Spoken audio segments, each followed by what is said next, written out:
Hey everybody. Oh, down.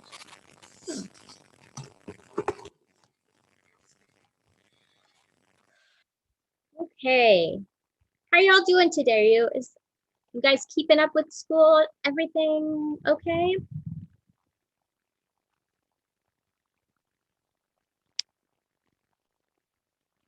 Can you hear me okay?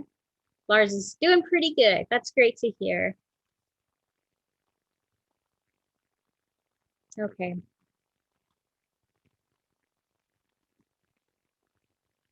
So far, so good. All right. Well, I'm going to go ahead and get started. Oh, Sarah, barely making it. I'm sorry. You got this. Hang in there. It's almost over. And then next semester, don't take so many credits. Okay. I have a few things to do today. Um, all right, you should see the Moodle page now. Minimize this. Looking at it. There we go. Okay, so we're on Moodle, and if you scroll down, okay, so actually I need to turn my editing off, so it looks like more like what yours would. And actually, I'm gonna go to student view. So I don't know if it looks different for you guys. All right, so if you scroll down on Moodle, there will be a feedback box on the right side of your Moodle page. It might also be all the way down here at the very bottom underneath the last week for our classes. This is really important, especially for me as an adjunct. My job security really relies upon having decent course evaluations from my students. So if you would please come and do this. And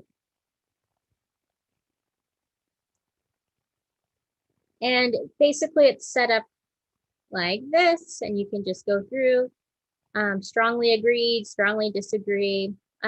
Use the text box here, that's really helpful. And then after you submit your answers, you'll get a screen that looks like this. So when you get to this screen, take a photo of it with your phone, or for me, if I hit the Windows icon plus, what is it? Oh, wait, no, that's my husband's computer. For my computer, if I have to do a weird thing where I touch the down volume and then the Windows symbol, and that'll give me a screenshot. Your computer probably has that option on it somewhere, so figure that out and you can take a screenshot instead of a photo. But once you do get that photo of this thank you screen, you don't have to send me your answers, just the thank you screen. Then you can come back onto our main Moodle page and then scroll down to, I think I have it on the last week. It might be on the week before. Yeah, I guess I put it on the week before. That kind of makes sense because it's technically due the week before. So if you come down, oh, no, where did I put it? Let's see if it's on the one before that. I did this right before class and I was like sweating because I was in such a hurry to get it done. So it's right here under week 15. So if you go here, you can upload the course evaluation photo. And once you do that, then you can get extra credit, 3 points of extra credit. So please do that. I'll be sending out an email with more instructions soon. And it's just really helpful to have that. So the chat come in there. Sarah wrote a thing that I missed that chat when I was doing other things. Okay, yeah, so the course evaluation submitted here, and you will get 3 points of extra credit for getting that in. It's due on May 2nd, so you have you got a few weeks left, and I'll be bugging you pretty regularly to get it done. But that's about all I can think of about the course evaluation. While I'm on this page, I might as well point out that this is the week that we're having conferences, you won't have any classes during this 15th week of classes. This is April 19th through the 25th. I think is that that doesn't sound right. Oh, I'm looking at the wrong page of my calendar. Yeah, so that's the week before uh, spring break. So we'll be doing conferences that week. So you please sign up for your conferences here. The quiz is a semester review. It's not worth a ton of points. It's just something to kind of have a capstone. This is the end of the semester kind of thing to do. And it's pretty easy. But like all of the quizzes that have the check mark, you have to get it done by the due date, which I'm sure is that Friday at 5. Well, I guess we're kind of going backwards. So let me come back. Next week is our last week that we'll be meeting in person. We'll look at an example final paper and some parting thoughts. Your rough draft will be due in, oh, wow, somebody's already submitted a forum. That's incredible. Somebody's on the ball. And then this week, this is where we are right now. Today, I'm going to be talking about writer's block a little bit. For your forum, you're looking at how to, the kind of icing on the cake part of the writing process, your language choices, your wittiness, the beautiful nature of your writing. I also have provided a quiz based on Chris's talk on Friday. That one has a few multiple choice questions and then a brief little area for you to type up an essay response. So please do that. Your main homework for this week that leads you to getting your final paper done is to fill out the proposal form outline for your final papers. And if you notice, I went ahead and included the fill in the blanks here. So if you can, I think that's all the important stuff. I went ahead and included that graphic that I made last week, kind of showing a bird's eye view of what's left for the semester. This week, your proposal form quiz is due.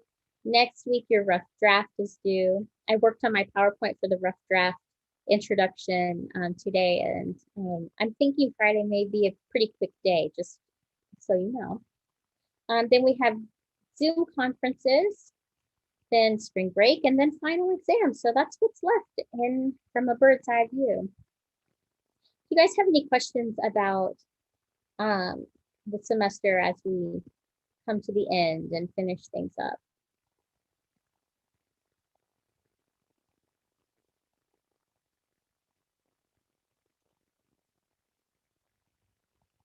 Okay, I am going to do a quick poll. Oops, I don't want to edit it. I did that last time too, didn't I? So today the theme is writer's block. We talked about this a lot in 1101, but not so much in 1102. And I just kind of want to see where you are. This might take you a while to read through everything, so I'm going to give you a bit of time to look them over and think about them. And I'll shut up.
About half of you are done. I'd like to get everybody.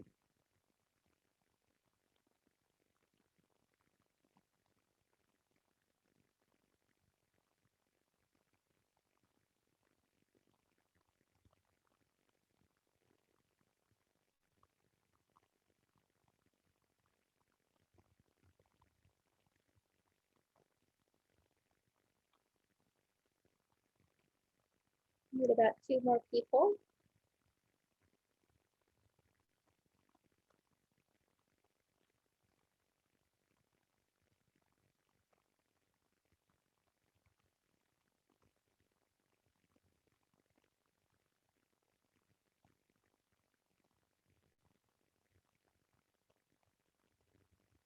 All right, we've got everybody. All right, so we're going to go through these. I'm really, really disappointed that nobody quoted William Stafford with me today, but that's okay. So that's mine. There's no such thing for writer block as writer's block for writers whose standards are low enough. That's my theme of 1101. This is a good one though. This is Thomas Mann. A writer is someone for whom writing is more difficult than it is for other people. Certainly true. Toni Morrison's quote, I tell my students there is such a thing as writer's block and they should respect it. It's blocked, but because it ought to be blocked because you haven't got it right now. That's interesting. This is by John Rogers. You can't think yourself out of a writer's block. You have to write yourself out of a thinking block. That's a good one. Norman Mailer, writer's block is only a failure of the ego. What does that really mean? It's I do think that sometimes the ego gets in the way, and that's maybe just like a fancier way of saying the same thing that William Stafford said, which is if you're aiming for kind of perfection, which is your ego driving you, then it's going to be harder than if you kind of humble yourself and say, this is going to be junk for my first draft or a shitty first draft, as we talk about in 1101. I know we have some high school students with us, but that's an actual reading that we do in our college class, so it's okay. Right now we have, let's see, 50% of you are currently struggling with writer's block, and I'm so sorry to hear that. I have this PowerPoint coming at this point in the semester for this reason, because I assume that many of you are, which is sad, but you can handle it. 3 of you say no, and 2 of you say yes, send to help, which, that sounds dire. I hope we come up with some good strategies to help you out of that today. I liked this idea here to kind of think about different ways to help yourself when you're struggling to concentrate. I'm really glad to see that none of you said that you stopped trying or quit. Another way to phrase that is what many of you chose for your second one, which is to do something else, play music, walk, shower, eat, nap. Then you can come back and be refreshed and hopefully that would help you out. I don't even know if people still do NoDoz. It's an over-the-counter caffeine pill that people used to take in high school and college when I was a kid. And all it does is make you sick to your stomach. So I don't recommend it. So I'm kind of glad to see that none of you do that. That's very unproductive study time right there. This is something I do sometimes if I'm struggling to get to work. I mean, even if I'm cleaning house and I feel like my energy is lagging, I'll actually take a shower and put on clothes, nice clothes, instead of my grungy clothes, and that helps me to energize myself. Using a different location or a different medium, wonderful technique right there. I have a weird spelling mistake on different location there. That's funny. Taking it bird by bird. That's something we learned in 1101, where you can have your small assignments and you break up big tasks into small, manageable little chunks. Take it bird by bird. Unplug the internet router. I have had to do that before because I've been so easily distracted. So it's a good strategy if you're really like down to the wire and there's no way you're going to get done. Instead of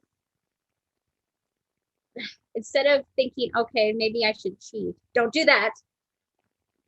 Unplug your router and see if that helps you to get it done. Okay, what kind of writer are you? We've got somebody who says, we got two people who are deadline people who love the whooshing sound they make as they go by. We've got one person who's very Maya Angelou, very emotional, who says there's no greater agony than burying an untold story inside you. Good. Agatha Christie. No, we don't have any Agatha Christie's. The best time to plan a book is while you're doing the dishes, or taking a shower. That's another time, or rock, or I don't know, walk. This is some a meme that I saw online. Being a good writer is 3% talent, 97% not being distracted by the internet, and it's so true. Stephen King said the road to hell is paved with adverbs. Adverbs are kind of like adjectives, except that they modify verbs instead of nouns, which are what adjectives define. So adverbs are things like really, very. They often end in ly, and a lot of times people use an adverb instead of choosing the correct verb. A good, strong verb is better than an adverb any day. And then Samuel Johnson wrote, the greatest part of a writer's time is spent in reading in order to write.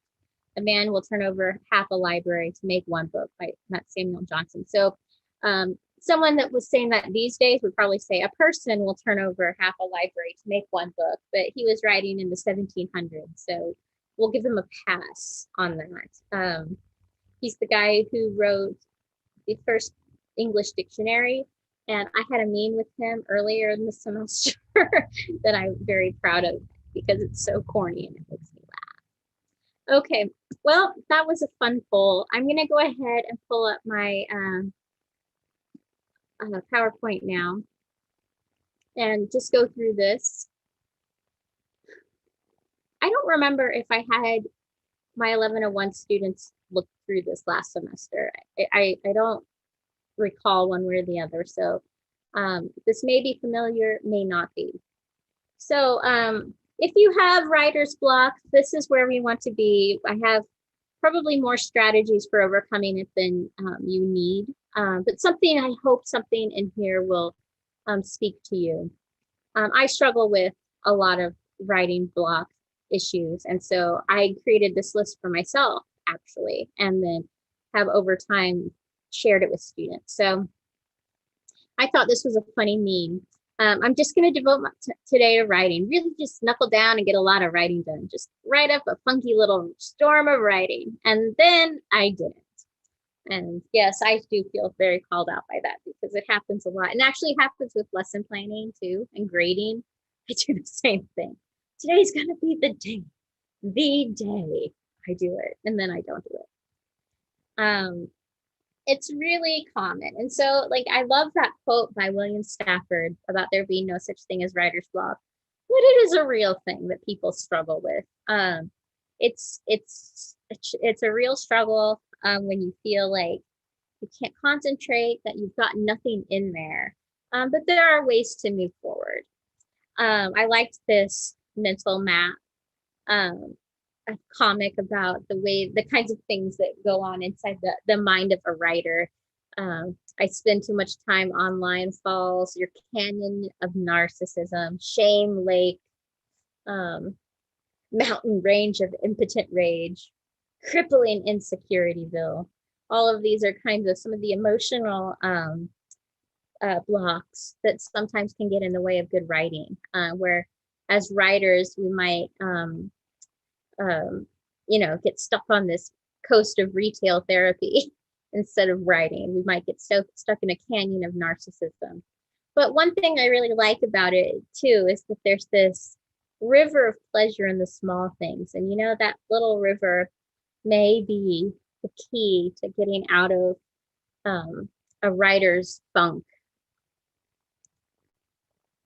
So I have a bunch of these strategies, and I don't know if you guys ever watched Weird Rules on TV. That guy cracks me up. It's so bizarre and surreal. So I just had to have one shout out to Brule's Rules. So there's no such thing as writer's block for writers whose standards are low enough.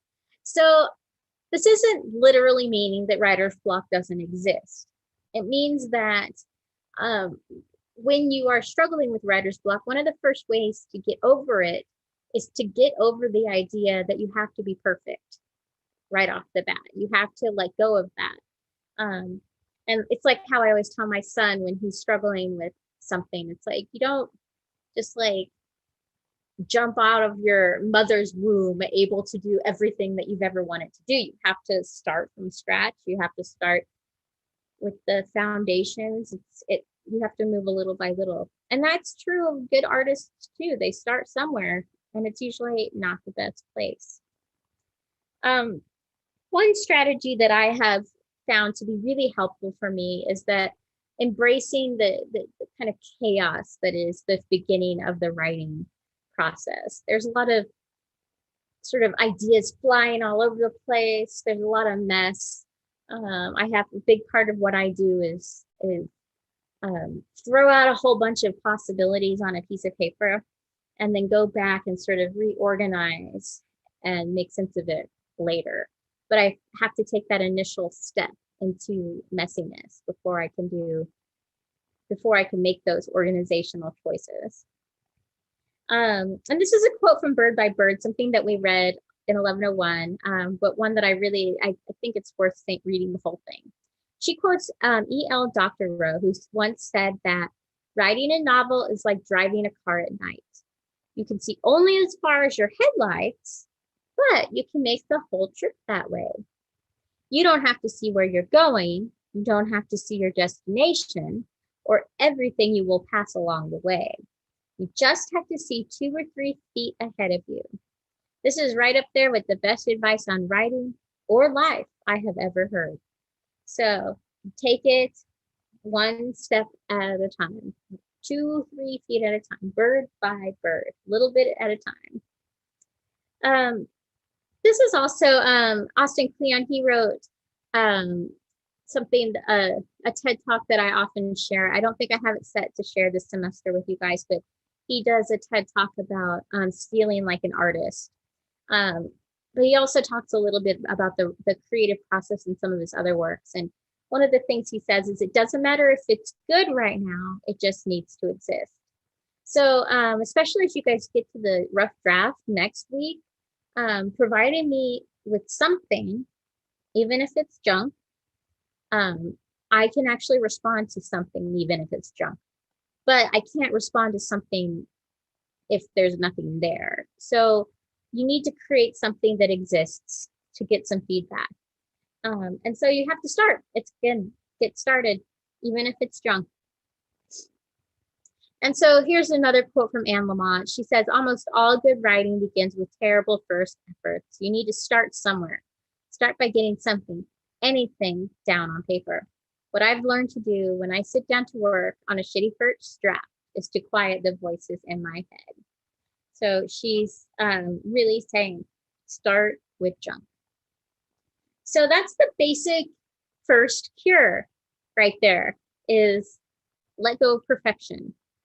And that's kind of getting at the fundamental problem with writer's block. It's the fundamental problem is that we have this expectation that we're going to create this beautiful, pristine, and perfect draft of a paper and it'll be done and we can move on with our lives. But that's not the reality. The reality is messy and it requires, going back and fixing shitty first drafts and it's a more chaotic and messy process than we want to admit it is. So that's the foundational problem. But then I have lots of practical cures that can help you get past that foundational problem with writer's block. So these are some practical ideas. One of the practical ideas that you can do is to ignore the audience. So I've been really hounding you about audience for this paper, right? What would your audience think about this idea? What are your audience-based reasons?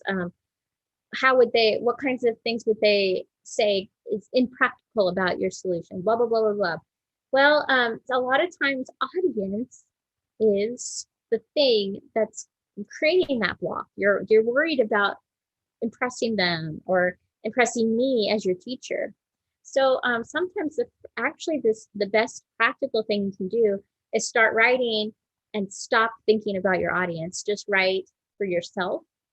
You can go back and edit and revise later with your audience in mind. But again, like that Austin Kleon quote from before, it has to exist first. The first thing, it has to exist. You got to have something, right? So ignore your audience to start with. Then go back and think about them again later.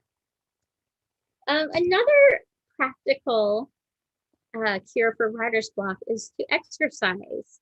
A lot of students kind of hate me a little bit when I say this. And I probably would have hated me too when I was a college student and was told, you can't think of what to write about, go for a run. That would have just made me so mad. But it actually works. It helps to kind of let your mind take a break. Helps you to, focus on breathing. It helps you to clear your mind. For me, a lot of times I have my aha moments when I'm walking or running, swimming. I do a lot of linear kinds of outdoor activities like riding bikes and hiking and things like that. And I find that as I'm on the path, that things sort of like start falling into place for me. And I have tons of aha moments when I'm out on a run or out on my bike. So try it. It might work for you. So yeah, this is again this idea of getting outside and outside of our kind of little cove, writing cove. For me, right now I'm sitting on the floor in my living room. You can't see how messy it is, really. I mean, there's a paper plate and some stuff, but there's a lot of junk, my kids' toys and stuff all around me. And getting outside and away from that clutter can help you sort of focus on the path forward. It can be really helpful. Along with this, and I was really happy to see that a lot of you said in the poll that you will change your environment, go somewhere else, try the library, go to a coffee shop, go take a picnic blanket outside, something like that. Those kinds of changes can really be effective for helping you prompt your brain out of writer's block. Another thing is that, which is similar, is you can change from using your computer to using a piece of paper, or switch from using a piece of paper to using a computer. Change the medium that you're working with too. And so that's what I guess this slide is. If you want an answer right by hand, try shifting out of your comfort zone with the computer and try doing some drafting with by hand. Another thing, this is kind of a weird thing that I found online when I was researching writer's block. One thing that people do is if you try using a different font, a lot of times it's a font with sans serif kinds of fonts that are more simplistic. Those kinds of fonts can actually help you become more productive. And it's really weird. It's a weird brain shift, but that might pull you out of your writer's block. And then you can just go back in and change your font later. Yeah. Another thing to do is to play around with the kind of things you're listening to. So for me, I love music. I'm a piano player. My husband's a percussionist. We have a lot of music that we love, and I can't listen to music when I'm trying to work. I get distracted. I start listening to the music and I stop paying attention to my work. So I find that white noise, like static kinds of sounds, can be really helpful, or weird hippie spa music. If you type in something like relaxation music or study music into YouTube, there's all kinds of stuff that kind of fades into the background. And it really helps me if I'm finding myself easily distracted. So again, that's probably something that a lot of students don't want to hear. You want to have Netflix on in the background. You want to have your favorite band playing on in the background. But I tell you what, as soon as like the chorus of your favorite song comes on, are you going to be paying attention to your writing? No, you're going to be singing along. So, yeah, try something that's a little less, we'll say, try something a little less good. Try something that's more, that doesn't draw attention to itself. Another thing you can do is start in the middle. So in 1101, I teach in medias res, which is where you actually start in the middle of the narrative rather than at the beginning. But you can do this with argumentative writing too. So with your proposals right now, let's say you're having trouble coming up with your introduction. Well, that's because introductions are the hardest part to write. So try starting with, I don't know, the section on the reasons why your solution is the best solution. Start there. Forget about the introduction, deal with it later. Start in the middle. You can go back and rearrange things later. Another thing that you can do, and this is what I did in 1101 a lot, was make you doodle, draw. There's a lot of ideas about keeping your hand moving and working and kind of having a mind-body connection with doodling that helps to pull people out of writer's block, helps you to kind of focus on the task at hand. So visual kinds of doodling can be really helpful. You can also try sketch notes, which is to try to find a way to visualize the things that you're talking about. With the Sage, don't do that. Sage, hey. She's trying to eat our Easter lilies, and those things can kill them. So, Sage, don't do that. Yeah, you tell them. I don't want her to die from eating an Easter lily. Okay. Where was I? Okay, sketch notes. So, with your proposals, you may, because a lot of them you're dealing with a lot of real world sorts of problems, it might be helpful for you to, I don't know, sketch a map of a location that you're thinking about. I guess I'm thinking of David, you're doing something about like a tunnel to connect two places on campus. So like take out and sort of sketch what it would look like, and with notes, arrows and notes pointing to things. That kind of taking the time to visualize things in a image-based way can really help deal with complex problems and help you to visualize what you're thinking about. So really try sketching. It's a good strategy. Another thing that I love to do is to use post-it notes to sort of rearrange ideas. You can do that with this proposal really easily, chunking it out into the different sections and sort of seeing what happens if you rearrange the order. It's kind of a fun strategy. This is called spider mapping, where you have your main topic in the middle and then all the subtopics sort of radiating out from there. This kind of strategy is really good for some people. I like it, especially with things where I'm overwhelmed with information. If there's too much information. For this paper, you could have your main topic be the problem, and then each little node that comes off could be your,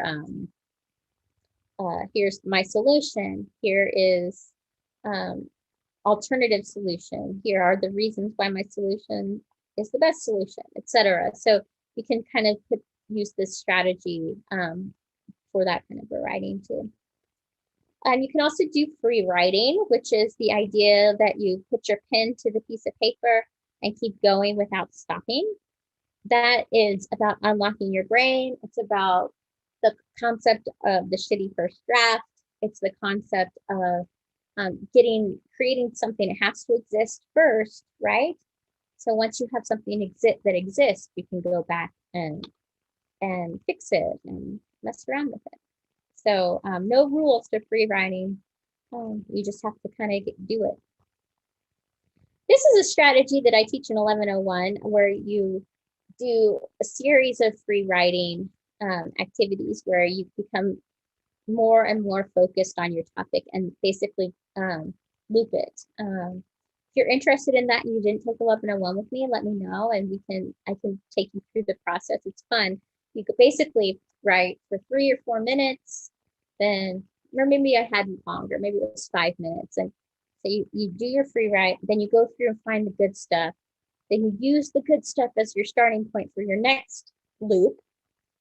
And then you free write for another 5 minutes. And then you find the good stuff in that. And then you do it again and you loop again with using the good stuff that you've refined more and more to kind of come to a more solid draft. And you'd be surprised at how quickly you can come up with some good stuff doing that. This is a wonderful YouTube video that I suggest people take a look at if you're having trouble writing. Linda Berry. I can post that online if you're interested. It's more for narrative writing, but some of her techniques are helpful even for argumentative writing. This graphic is ridiculous, but I couldn't find a good one for what I wanted for this slide. The concept is to talk it out. Whenever I have an idea and I don't know what to do with it, I try to verbalize it to Chris, my husband. And if I can't do it, then I have to go back to the drawing board. But once I sort of have a good idea, I sort of just talk to him about it, and then he'll ask me questions, and then it becomes almost like a real conversation. And I find it really helpful to have a talk session with someone. So find someone to talk to about it. Another thing you can do is take your topic and change your point of view on it. So let's say you are trying to convince, why can't I think of a topic? Let's just say that you're trying to convince administrators to add a new parking lot at ISU or something like that. And what you could do if you're struggling with that is, instead of you trying to convince the administrators, think about what it would look like if the administrators were trying to convince you. What would change? Thinking about it from another perspective, you may find some really useful information. This is also helpful if you're working on narrative kind of writing or personal writing, and you find yourself stuck, because if, let's say, you're doing a personal essay about an experience that you had and you're finding it difficult or emotional to work on it, if you try, writing the same story but from another person's point of view, you may find some interesting things come up. One time I tried to write a little paper about an argument my husband and I had, and I wrote it from his perspective, and I was like, okay, I was a real piece of work in that, but I'm still right. But I understand where he's coming from better. And it made kind of a neat story in the end. This is similar, but not exactly the same. If you are not only with this one, you're not only shifting your point of view, you're also going to try to write in the actual voice of the other person, using their kind of choice of words, their diction, their grammatical style. With me, the easiest way to write as though you are me is to put a lot of exclamation points. So that's just a hint. If you ever need to try to create my voice in writing, just add a bunch of exclamation points. You'll be pretty close just by doing that. I already mentioned this, baby steps, short, frequent assignments, bird by bird. Take it one step at a time. Martin Luther King said, you don't have to see the whole staircase, just take the first step. So it's the same kind of concept. You got to break it down. Scheduled writing. It's kind of fun. It's complete coincidence. I have this, my planner, and look at that. This is what my planner looks like. It's insane. But I don't know if you can see that. I have turned off my self view, so I don't know what I look like right now. That was something I learned, is that if you turn off your self view on Zoom, it helps to reduce Zoom fatigue. Something I read, but this is my kind of writing and work schedule. I go in there and really specific about my writing schedule when I grade, when I work for my events job, when I clean my house. I am a disorganized person by nature, so I have to be even more draconian about my schedule because of that, because I would really just flit around and miss every deadline if I didn't do that. Take a break. Oh, use your breaks. It's so important. And you know what I did when I was working on my dissertation, which was my really long book that I had to write as part of my PhD studies. I scheduled breaks. So I'd set a timer, and the first break I would have to do like 50 squats break, go for a walk, and then I get to my second timer going off, and that was my go for a walk around the quad break, stuff like that. Time to eat break, but all of these are nice little things that you can do. And even just stopping and breathing for a couple of minutes is a good break. But these are all really healthy ones. A lot of students make kind of poor choices about how to take breaks at this time of year. Maybe, I don't know, eating a bunch of junk or maybe drinking a bunch of junk. Try to find some healthier ways to relax and take a break. Do something that will be good for your body and your soul. Another thing is do the dishes. That sounds weird, but you know, those aha moments, you get into like this sort of boring routine, and then suddenly that's the answer. You get the answer. So washing dishes. Also taking a shower. I liked this comment. I do my best thinking in here. In the menial task of showering, I become more attuned with the universe. There is a subtle meaning in the rising steam and the trickle of water from my fingertips. Wait, how long have I been in here? Did I just miss my final? Yeah, that's me. Shower thoughts. Here is the Austin Kleon guy again. He's the one that talks about stealing like an artist. When you're really stuck, think about who you can steal from. And when I say steal, what we want to do is use good theft, where I like this good theft versus bad theft. Good theft honors, studies, you steal from many, you credit, you transform, and you remix. I really love Steal Like an Artist to the point where I often assign it to both 1101 and 1102. I didn't this semester because you've watched a lot of videos and been on a lot of screens, but you are welcome to look him up. He's really cool.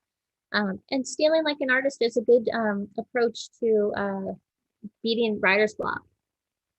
Stephen King's way of talking about that is by saying, if you don't have the time to read, you don't have the time or the tools to write. Simple as that. So he says that reading is really a big part of the writing process. That's sort of what the same thing is when we talk about research, taking the time to look at your sources. If you don't know what to say, maybe you just actually don't know enough about the topic yet, and you actually need to do a little bit more research about the topic. So that can be really helpful. This was a kind of an interesting concept too that I found, where what you want to do is you gather your supplies, and that means that includes a lot of stuff. So that could include your free writes. That could include all the research you did. That could include, you know, your shower thoughts. That could include all of your doodles that you made and your sketch notes. All of the little pieces that you've sort of put together, gather them together, then you find someone to talk it out with. And then what you have is you have an abundance of stuff, and then you just need to go in and start organizing it. If you kind of use these strategies, you find you have a lot of information up in here that you can use. This is Linda Berry, and one of the things she says about writer's block is that you have to give up. You have to give up because it's hopeless, make useless pictures, waste time and materials, have no purpose, and betray the pimps who are asking, where's my money? Where's my respect? Cute pictures make me vomit. Ugly pictures make me cute. For her, she's saying you just give up and let go and start wasting your time and wasting your materials because you're going to waste even more time if you don't try. We've said this before and we'll say it again. Keep calm and turn off the internet. Finally, this is the 10 steps to become a better writer. Write, write more, write even more, write even more than that. Write when you don't want to, write when you do want to, write when you have something to say, write when you don't. Write every day. Keep writing. That's really the only way to stop writer's block, is to just keep going. And that's all I have for you. Do you have any questions? All right, Friday, we're going to talk about rough drafts for your final paper. And again, I'll say it again. It's okay if it's a totally shitty first draft. You'll hear more about that on Friday. But for now, I'll let you go. I'll see you all on Friday, and I'll hang around if any of you want to talk to me before, like, one-on-one. Awesome. Thank you. Thanks, Marcus. Thank you. See you.